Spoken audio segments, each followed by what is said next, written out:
জুবিন গাৰ্গক ন্যায় দিবলৈ অসম চৰকাৰে সকলো কৰিছে। দিল্লীৰ অসম ভৱনত জুবিন গাৰ্গক শ্ৰদ্ধাঞ্জলি জনাই এই মন্তব্য কৰে পবিত্ৰ মাৰ্ঘেৰিটাই। পৃথিৱীৰ কোনো ঠাইতে ইমান সোনকালে ন্যায় নাপায় ছিংগাপুৰৰ পৰা প্ৰৱাসী অভিযুক্তক পৰ্যায়ক্ৰমে অনা হ'ব।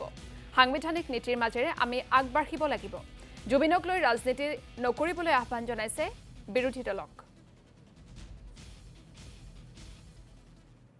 নিয়ম বা যেটো প্ৰশাসনিক নীতি নিয়ম সেই নীতি নিয়ম মতে হৈ আছে। গতিকে হয় আমাৰতো এটা থাকিব যে মোক সোনকালে দুখীয়ে কৰাই হ'ব লাগে বা হেৰি পাব লাগে, কিন্তু নিয়ম মতে হৈ আছে।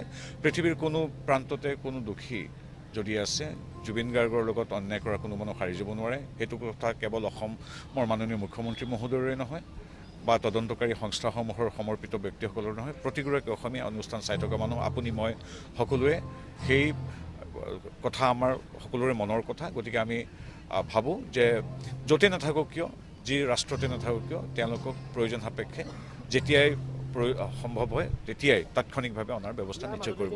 জুবিন গাৰ্গক নামটো লৈ কোনোবাই ৰাজনীতি কৰিব, তাক সময় আৰু অসমৰ ৰাইজে মাফ কৰি দিব, সেইটো কেতিয়াও সম্ভৱ নহয়। জুবিন গাৰ্গক লৈ ৰাজনীতি কৰাটো সম্ভৱ নহয়। যদি কোনোবাই তেনেকৈ ভাবিছে তেওঁলোক মূৰ্খৰ স্বৰ্গত বাস কৰিছে।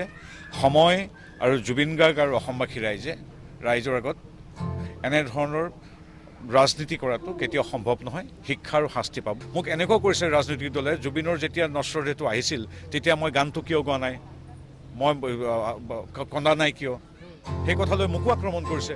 আৰে মোৰ আটাইতকৈ মৰমৰ বন্ধুজন ঢুকাইছে, মই কান্দিম নে হাঁহিম নে মই কি কৰিম সেইটো মই কেনেকৈ জানো? সেইটোতো স্বতঃস্ফূৰ্ত স্বাভাৱিক এটা মানসিক স্থিতি। জুবিনৰ মৃত্যুত মই মায়াবিনী গাব পৰা নাই, সেইটো মোক একো এতিয়া বেয়া পালে কেনেকৈ হ'ব? গতিকে ৰাজনৈতিক দলবিলাকে এইবিলাক বাদ দি ৰাজনীতি কৰক আৰু জুবিনক শান্তিৰে অসমবাসীৰ সৈতে জীয়াই থাকিবলৈ দিয়ক।